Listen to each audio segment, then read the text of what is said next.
Hello, and welcome to another episode of the Young Conductors Podcast. We are your hosts, Sean and Cole, two conductors on a mission to encourage, educate, and inspire young conductor teachers. All right, so welcome back for another episode of the Young Conductors Podcast. This is episode 11, which is number 3 of our second season, and we're super excited to dive in with our special guests today. So first, without further ado, let's welcome Justin Jones and Pamela McClain. Hello, y'all. Hello. Hi. Hi, everyone. Our two guests are very special today because they are our former teachers.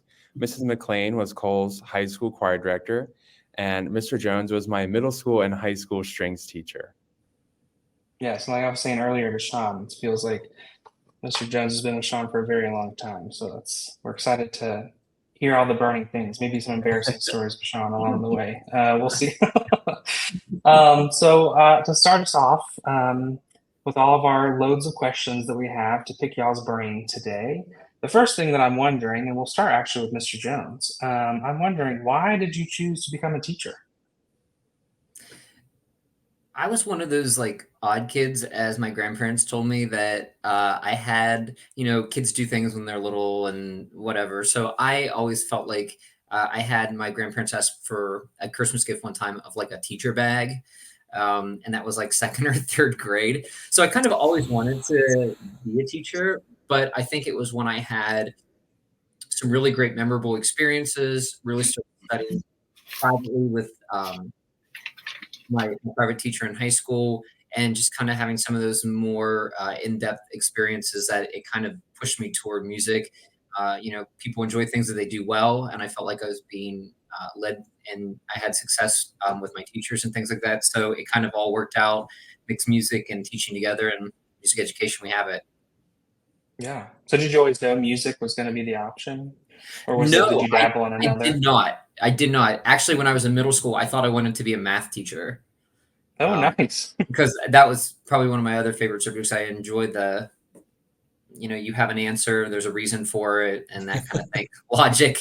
So I enjoyed that, but I kind of caught more of that music bug as I went into high school, and that kind of veered me to the path of music ed as opposed to some other type of field in education.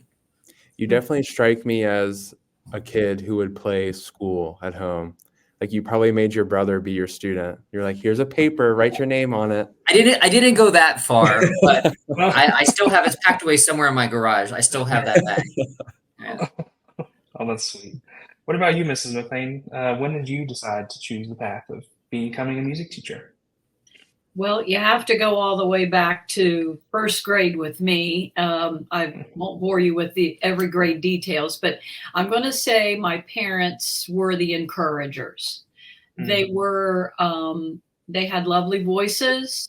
They both played piano, took piano in their church choirs, and I was the one and only child.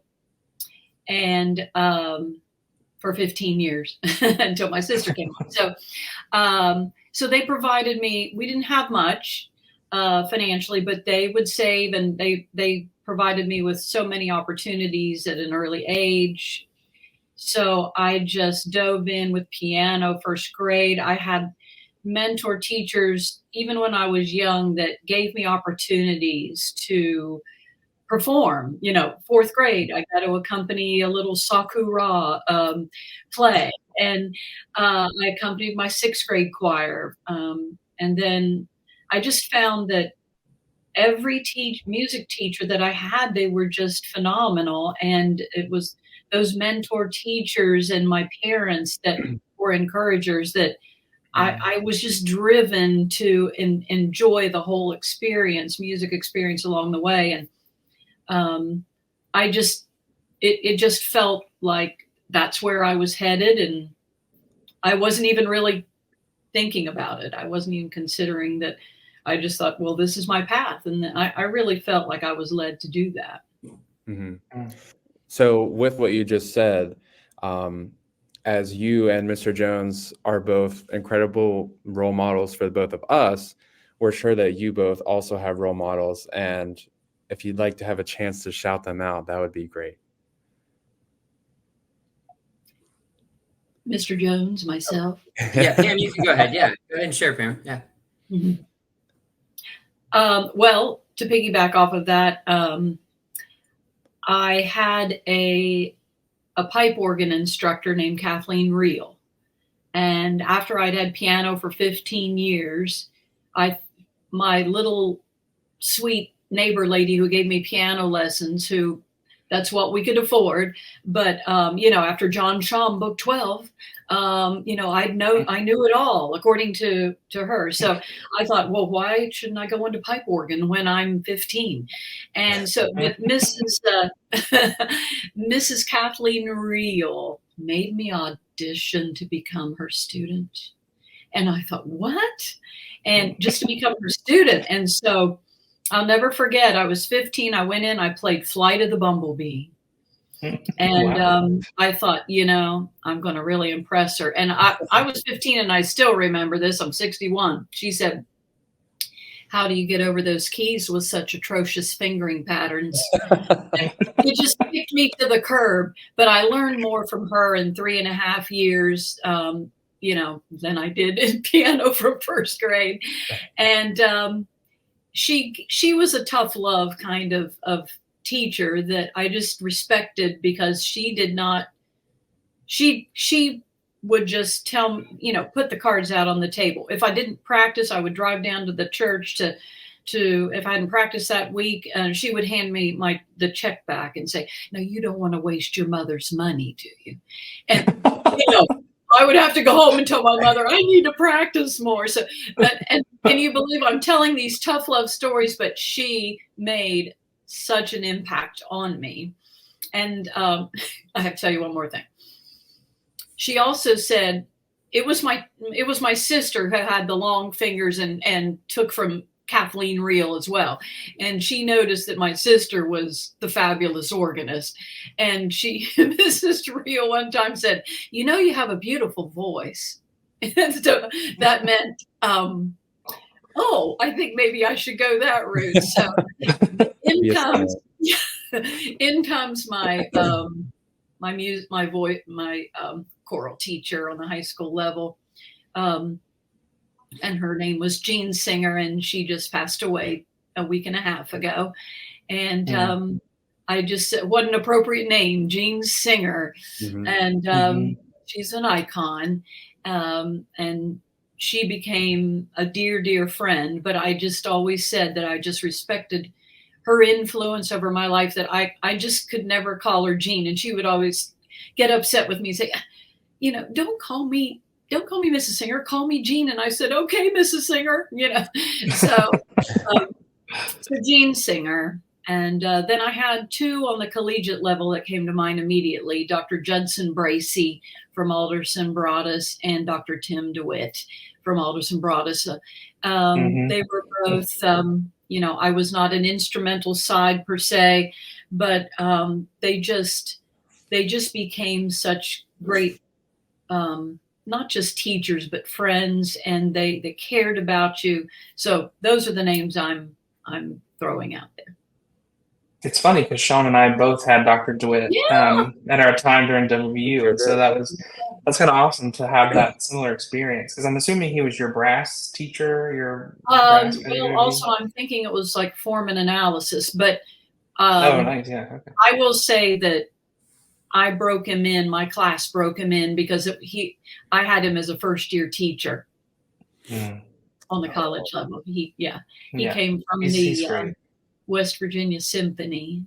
Yeah, the piccolo trumpet.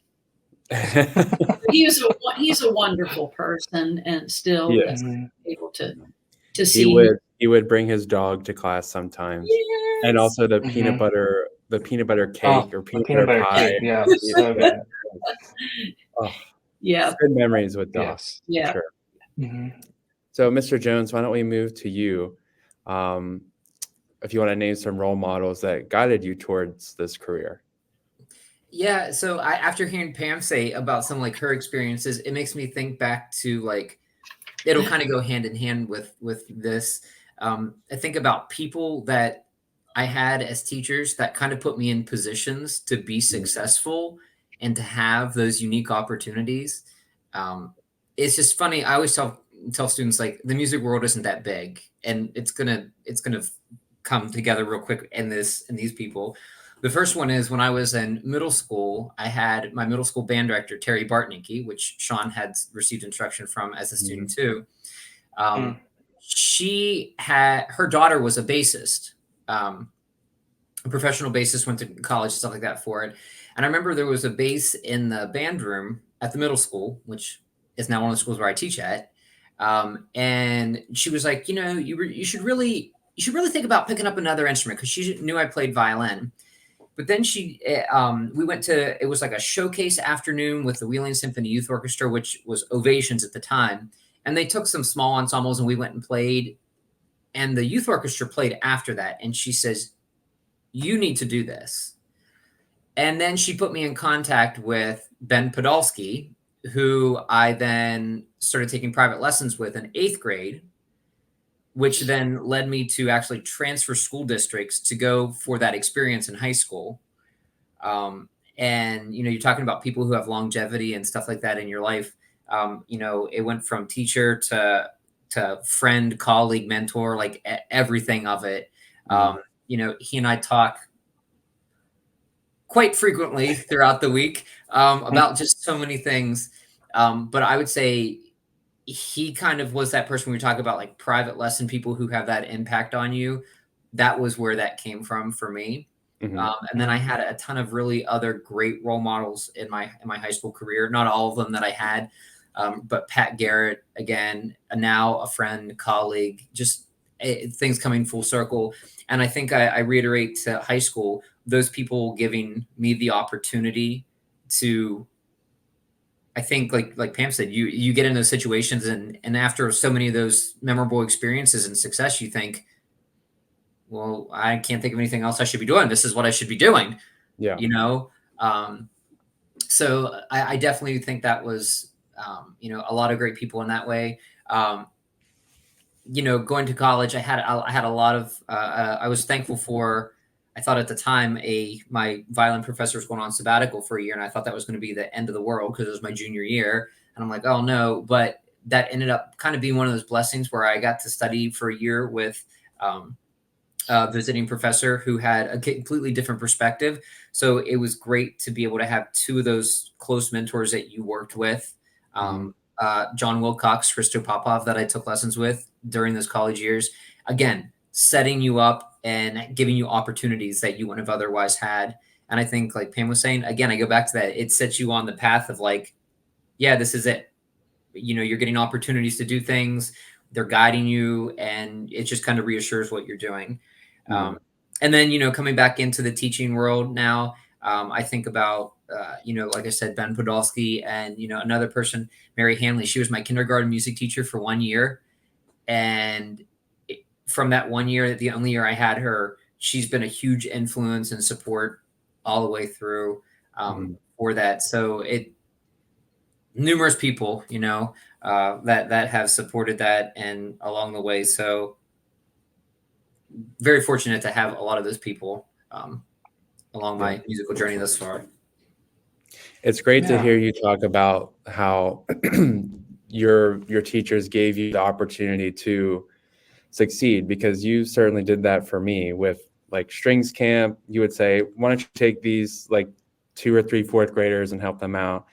And then I conducted on our very final concert, like the whole group. So you also do that for your students, and very thankful for that. Yeah. And same thing for Mrs. McClain, I think a beautiful thing about this path and this profession that we've all chosen is that it's really the gift that keeps on giving in a lot of ways. And I feel like there's so much commonality in the sense that a lot of people chose this path because of the people that poured into them, and so I know that Sean and I are just over the moon that both of you are here having these conversations with us because of the impact that both of you had on us. Actually, I remember when I was thinking about college, Mrs. McClain, we had a conversation, and I was originally pre-med at WVU, which is just crazy to think about.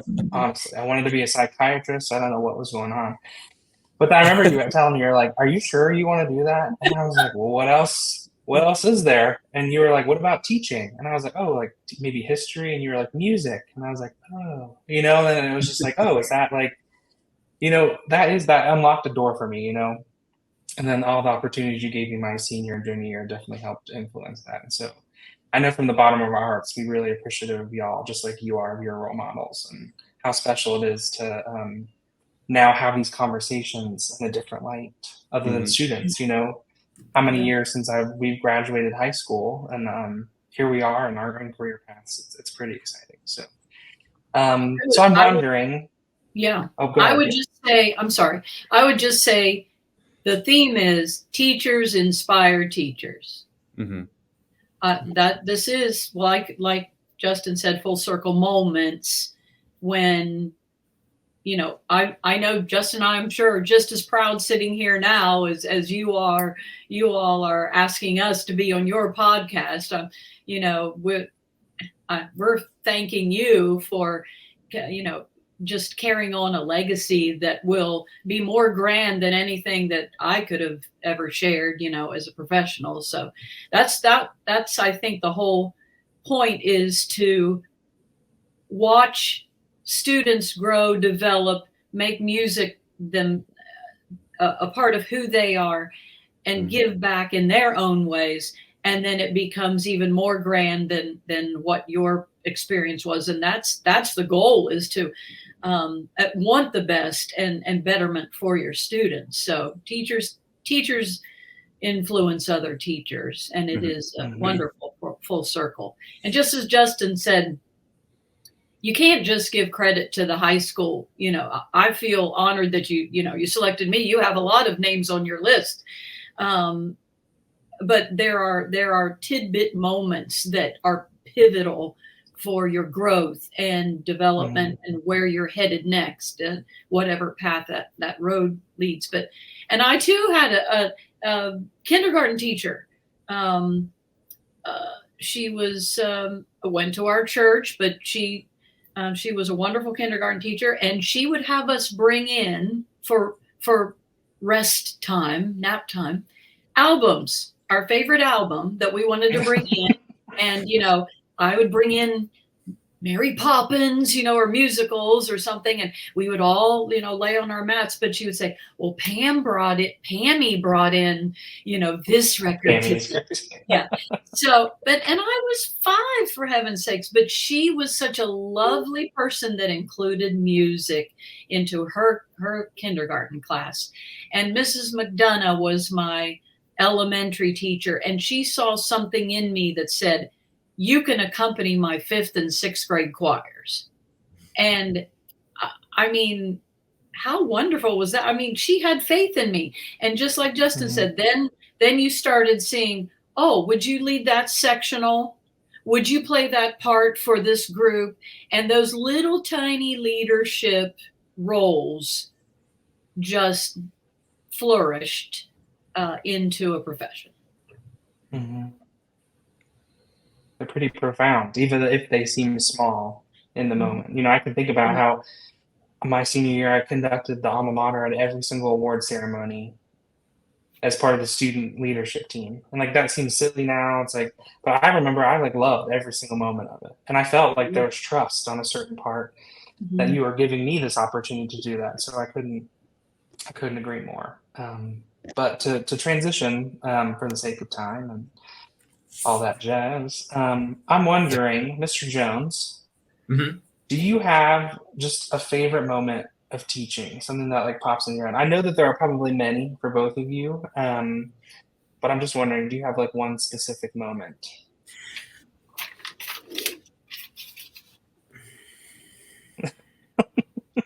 That's a hard question. It's a hard question, yeah. It is because I feel like there are different types of moments and why they were special. Sometimes it's a performance. Sometimes it's an experience with the people that you performed with. Sometimes it's a piece. I was actually talking to Sean about this earlier today. I think I'll go with a generalization. I'll go with a one topic, not a one moment. Going off of what Sean said, when I first started teaching, I was fortunate enough to be able to teach elementary school strings. And then as the program grew, I kind of expanded with that. And my senior class that's graduating this year is kind of like a last, like, period on the end of a chapter, if you will, because they are the last students that I would have got to have from 4th through 12th grade. There were 2 schools that I was still at the time, teaching elementary, middle, and high school together. And I think there are 5 kids out of like my 16 seniors that are from that school. So I think one of the special things about music is there's longevity, there's relationships that you build, whether it's high school or, we always have students for multiple years. But I think that is the most memorable thing about, in my mind, is being able to be on that journey with them throughout the whole time that we're together. And especially what's special for me for this senior class is that Sean was one of those students that they were with me their whole career, their whole strings career. And in this case, for these seniors, that's 9 years. And I kind of jokingly tell them, I say, guys, how old are you? You're 18. Okay, great. How long you've known me? 9 years. I was like, literally half of their life. I was like, you've been with me half of your life. I don't know whether that's a good thing or a scary thing, but I said, whatever it is, we've made it this far together. And I think that is one of the most memorable things that I take away from, I think, every year is just that longevity of relationship that you develop, whether you're at a middle school only with the kids or whatever. There's always that continuity and the value you get to know not only the students but their families and just everything. So I think that's one of the things that I would say was like a very special moment, if you will, but it happens every year, and I'm reminded of it at this time at the end of the school year that that's one of those special things about what we get to do. Yeah.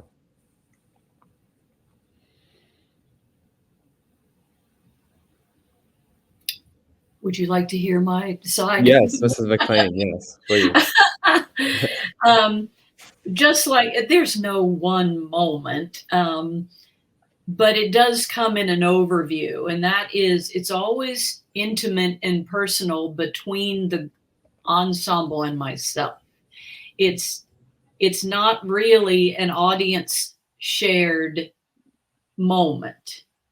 Moments to me mean your classroom is now a democracy. You have shared your knowledge, imparted knowledge, and they are giving feedback and they are invested. It's a high point for me when you hear them and you see them raising their hand and they're invested and they're speaking musical terms right back at you.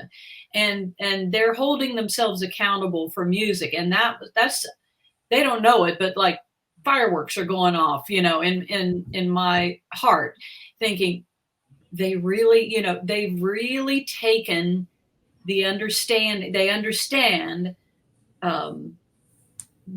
the lesson plan or whatever, but they've made it their own, and they have pride and they want to hold each other accountable. The other highlight I would say is it's the silence at the end of a piece.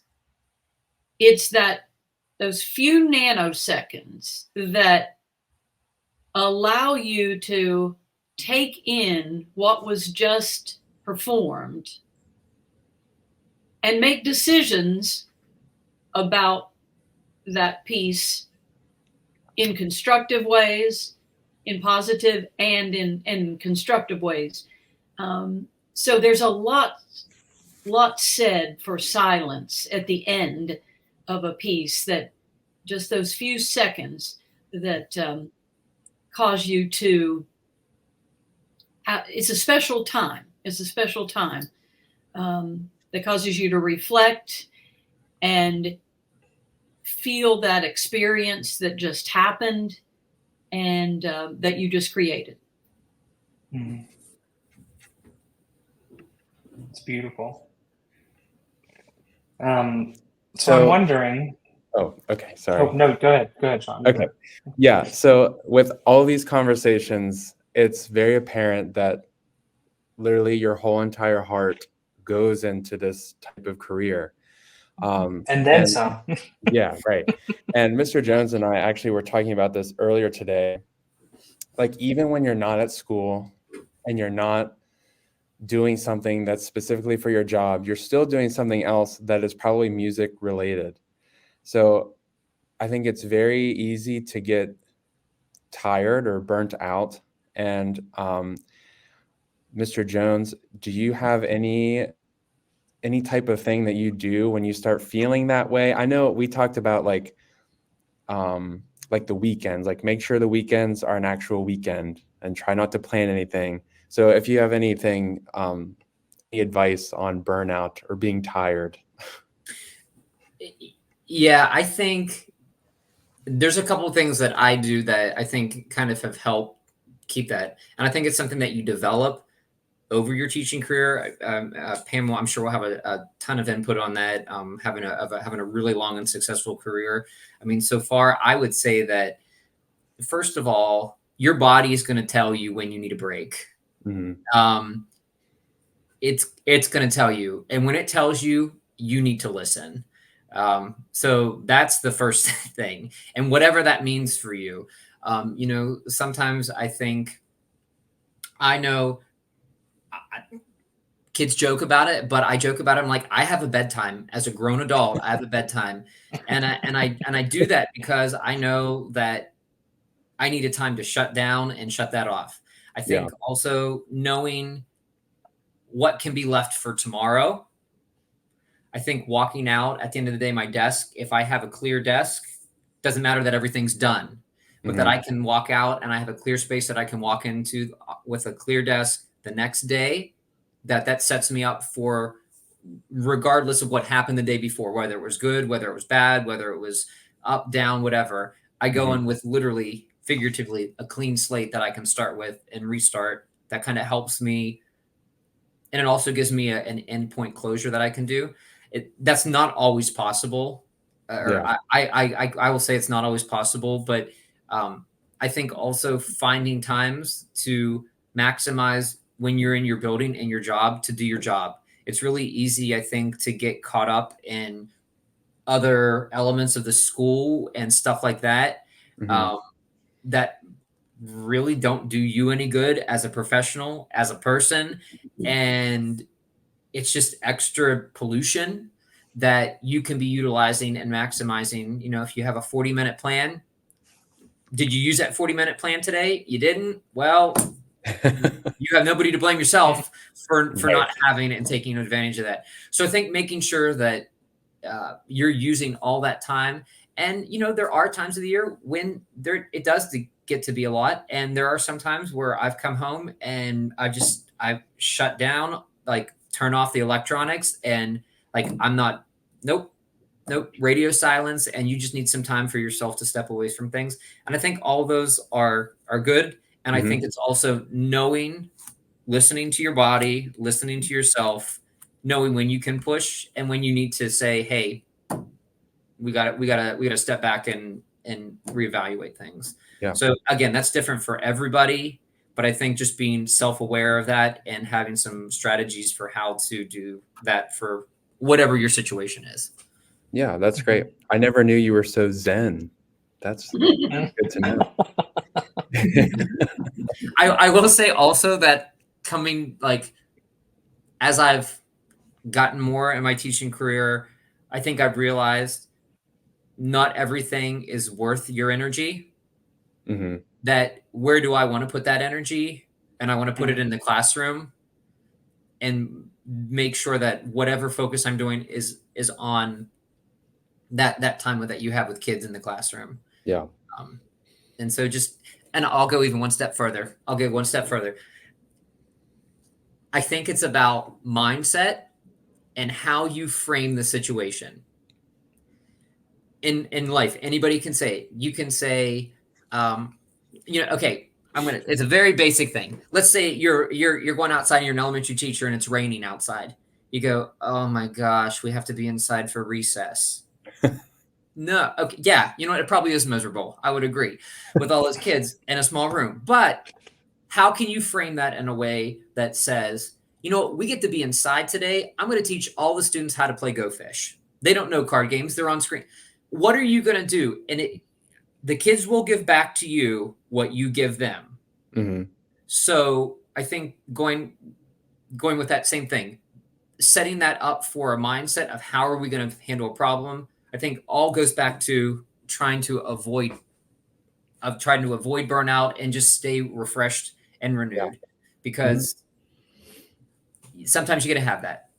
You got to have those times and knowing what you do for yourself, regulate it and go on. So sorry, that was a lot. That just led to a lot. No, it was great. Yeah, It's all good stuff. Great. Yeah. Mrs. So- McClain, do you have any thoughts? You don't want to ask me that because Justin is the role model for understanding. He's in it, he's in the classroom. He's able to separate and understand those boundaries. It does come with boundaries, comes to mind. I was never good at it. And I'll be the first to admit, it broke my health down from time to time. And you can learn from me from Hard Knocks, because I was the one, and I know Cole has heard me say this in probably other settings, but you can learn from, make this a positive thing. But that was the hardest part, actually. It's not burnout for me. It's never me not wanting to be in the classroom, never me not wanting to teach. It's not like that, like I can't do this anymore. It's all of the, not stigma, but all of the balls juggling in the air, all of the expectations that cause that stress to come upon you. And I'm a people pleaser. I'm a perfectionist. Those are not good terms. They're not positive. So, and I had unrealistic expectations. And as I got older, I did see my classes and my groups evolving and developing and becoming, somebody said, what was your best group? My last one, because I was learning each year. Mm-hmm. And that last group, was because they're a mirror. They're your mirror, you're mirroring what you want to hear from them. I sought professional help. I never managed my time well in the evenings. I was always burning the candle at both ends. I think that's a mental and an emotional juggling act that's very difficult. And I appreciate Mr. Jones saying what he did, because I'm always trying to hear how other people do this. Yeah. And I will just finish by saying I did improve my balancing act, but I will say that I just came to a realization close to the end of my public teaching career that I was the person who had the stack of papers and I would do 3 things and then stack 5 more. And I sought professional help. And one time my doctor said, who was a singer, by the way, and said, I need you to come back. I need you to bring me your calendar, your daily calendar. And I go, okay. So I went back, showed him a calendar. He said, this is Thursday. You have 47 things that you need to accomplish between now and Sunday. How are you going to do this? Are you going to be able to do that? I said, heck no. And he said, then you're setting yourself up for failure. That was a shock to my system, but that rang true like none other. Like, okay, you're right. What am I going to do? And he said, you're going to, like Mr. Jones said, you're going to separate, you leave the part of the stack there that can wait till another day. Yeah. But I didn't learn my lesson. What did I do? I took the stack and made it into 3 short stacks. 3 small piles. You got another desk. this looks more manageable. So I'm a person that you can learn from as to what not to do. But there's nothing wrong in seeking professional guidance and help. Mm-hmm. And so it's not burnout, but at the same time, it's an obsession with the expectations. We had a community of high expectations for the fine arts. So I was just always wanting to live up to the expectation of my teacher, whose place I took 20 some years later. Mm-hmm. They were unrealistic. They were all supportive. The whole community was supportive, but I was just thinking I'm only as good enough as that next performance. So it's not a good thing, but it's out there now. You've heard me. But I think it's something that young conductor teachers can take away, is thinking about the things that both of you have shared. Like we have examples of things that you can try and things that maybe to think about in your future. I mean, I know that, conversations that you and I have had is the thing that expectations can be pretty daunting, coming into a place that the community expects things, the students, your fellow teachers, former teachers, all the things. It can be pretty daunting, but I think we have to remember that we're humans. Mm-hmm. I think it's okay to mess up. I think it's okay to have trial and error, and like this doesn't work for me and this does. I don't think one fix is going to fit everyone. And I think that you listeners have to just be willing to admit this does not work for me. What's something else I can try? And find role models, people in your life who have been doing this longer than you, that might have a different perspective and a different take. So thanks for sharing that. And hopefully that gave some inspiration and some things for people to try and to think about, even in their own teaching experiences. So I want to transition into our last question for y'all, which is really important. And I hope you listeners turn up the volume. I hope you put your headsets on and blinders on and all the things. And I'm wondering what advice both of you would give to a young conductor teacher, someone who's approaching this career path, maybe as a college student, or somebody who maybe is still fresh into their career and pretty young. And I think, Mrs. McClain, what if we start with you, this question? Well, I think the one takeaway I would say is, once your student walks in your classroom, they will be forever changed, and so will you. So I would just take that as a teacher, from the teacher's point of view, that you're going to change lives because they walked into your classroom, but they will change you as well for the better. So that's important. I did write down, let me just look.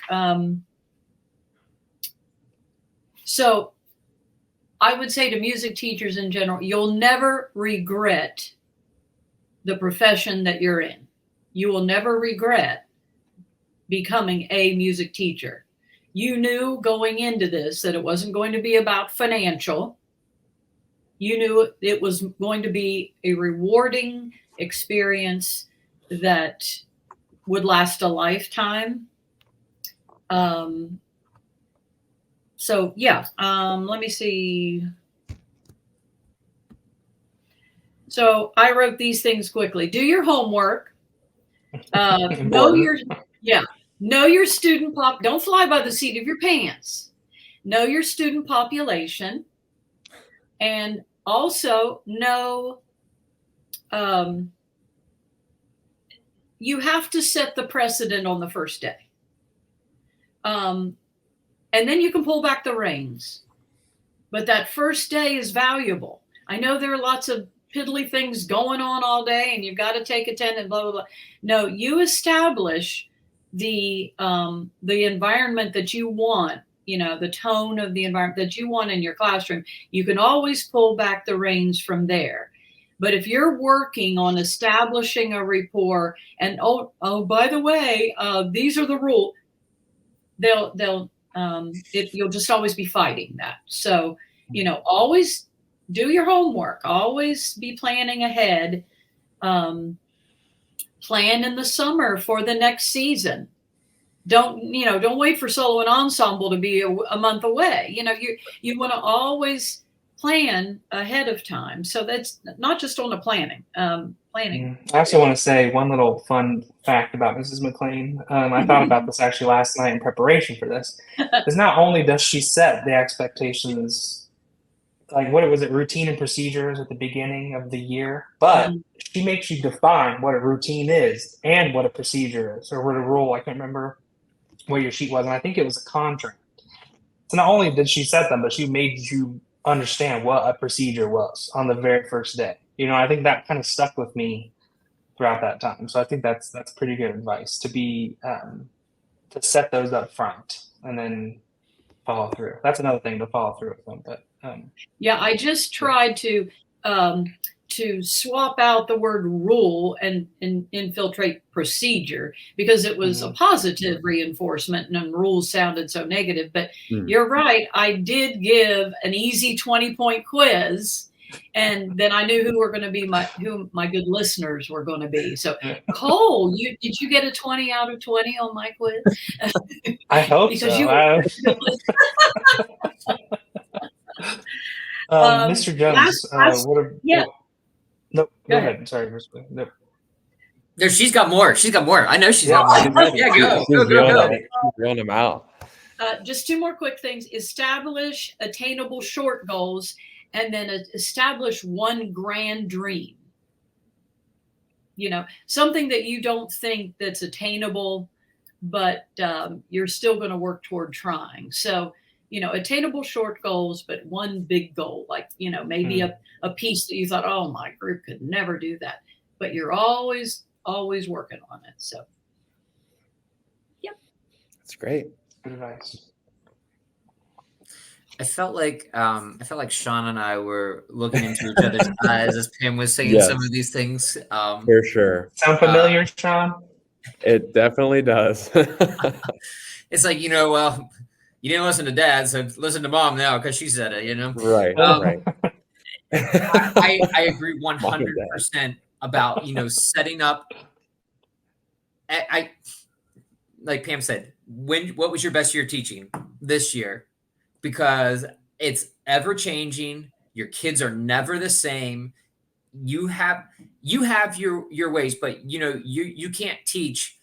I mean, it was a thing. It's like, are you going to teach the same year 30 times, or are you going to teach 30 years?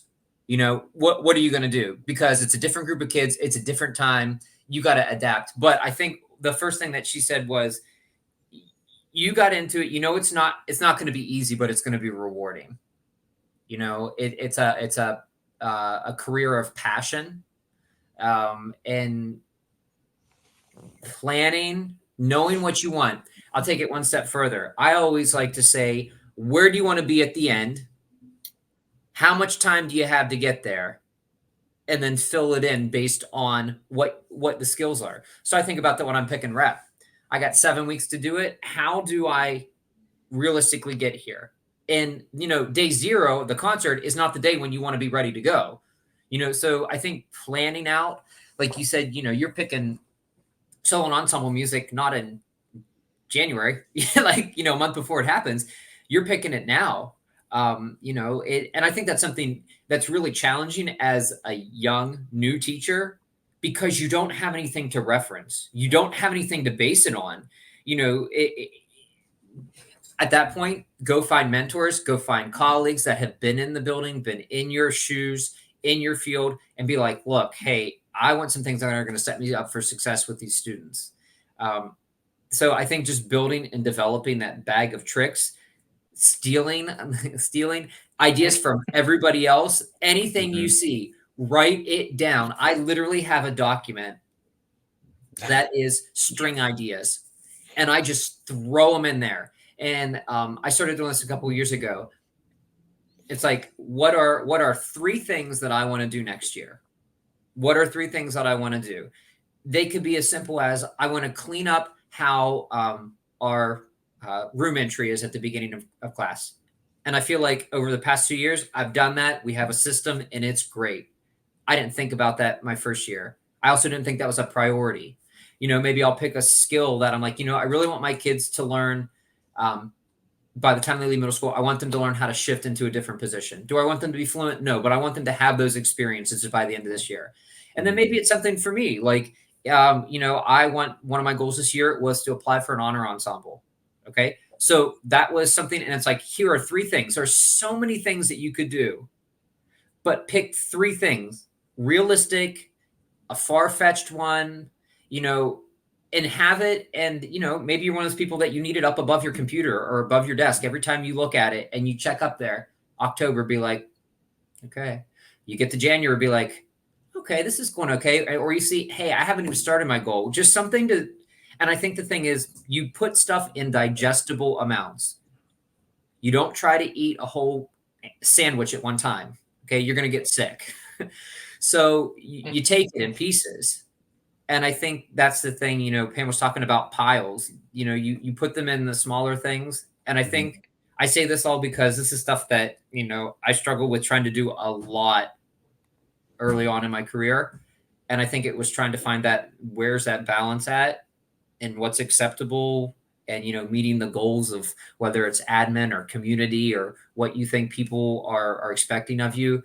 I think it's just trying to find that. And I think writing down goals, writing down pros and cons for what you're doing.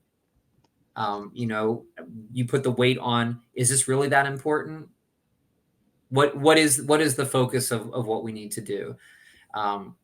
So I think just kind of always having that reflective mind, forward thought, and where are you going in the end?